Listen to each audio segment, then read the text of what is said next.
আজি ICDSৰ জৰিয়তে ডিব্ৰুগড় সমষ্টিৰ অন্তৰ্গত অংগনবাড়ী চেণ্টাৰ কৰ্মীসকলক আমাৰ ফালৰ পৰা অসম চৰকাৰৰ ফালৰ পৰা প্ৰত্যেককে এটা মোবাইল দিয়াৰ ব্যৱস্থা কৰা হৈছে।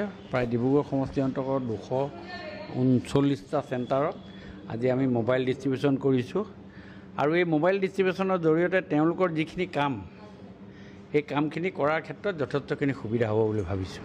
সেইকাৰণে আজি তেওঁলোকক দিলোঁ আৰু গোটেই নেটৱৰ্কটো আজি কভাৰ হৈ যাব।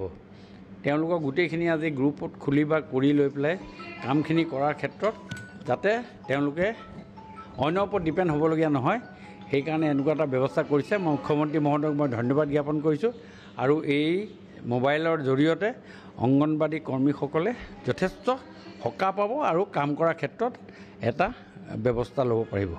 আমাৰ ডিব্ৰুগড় নগৰ প্ৰকল্প লগতে বৰবৰুৱা তথা লাহোৱাল প্ৰকল্পৰ মোবাইল অংগনবাড়ী কৰ্মীসকলৰ মাজত বিতৰণ কৰাৰ উদ্দেশ্যে শান্ত ফুকন ডাঙৰীয়া উপস্থিত আছিলে, লগতে জিলা আয়ুক্ত মহোদয়া উপস্থিত আছিলে, আমাৰ জিলা সমাজ কল্যাণ বিষয়া মহোদয়া উপস্থিত আছে আৰু সকলোৱে এতিয়া মোবাইলখিনি বিতৰণ কৰি থকা হৈছে। আমাৰ অংগনবাড়ী তৰফৰ পৰা ধন্যবাদ জ্ঞাপন কৰিছোঁ আৰু অসম চৰকাৰক বিশেষভাৱে আমি ধন্যবাদ জ্ঞাপন কৰিছোঁ।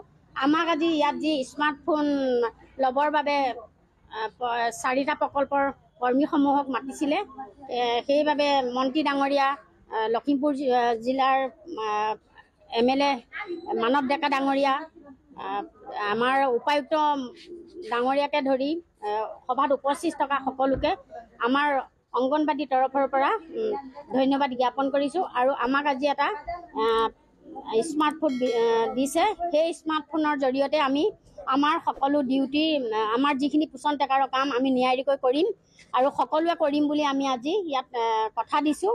আমি আমাৰ কামখিনি ভাল ধৰণে কৰিম, আমাৰ ডিউটি আমি গাফিলতি নকৰোঁ। অসম চৰকাৰক আমি ধন্যবাদ জ্ঞাপন কৰিছোঁ আমাক আজি এই বিশেষ অনুষ্ঠান আয়োজন কৰি স্মাৰ্টফোন বিতৰণ কৰাৰ বাবে। আৰু কি ক'ম, এই ফোনৰ জৰিয়তে আমাৰ যিখিনি পোষণ টেকাৰৰ কাম আগত আমাক দিছিলে ফোন, কিন্তু সেই ফোনৰ জৰিয়তে আমি কাম কৰিবলৈ বহুতো আমাৰ অসুবিধাৰ সন্মুখীন হৈছিলে কৰ্মীসকল। আমি বহুত দিনৰ পৰাই এটা ভাল ফোন লাগে বুলি চৰকাৰক দাবী জনাই আহিছিলোঁ আৰু আজি সেই দাবী আমাৰ মানি লৈ আমাক আজি এটা ভাল ফোন দিলে। এই ফোনৰ জৰিয়তে আমি আমাৰ কামবোৰ ভালকৈ কৰিব পাৰিম। এতিয়া সুবিধা হ'ব কৰিবলৈ।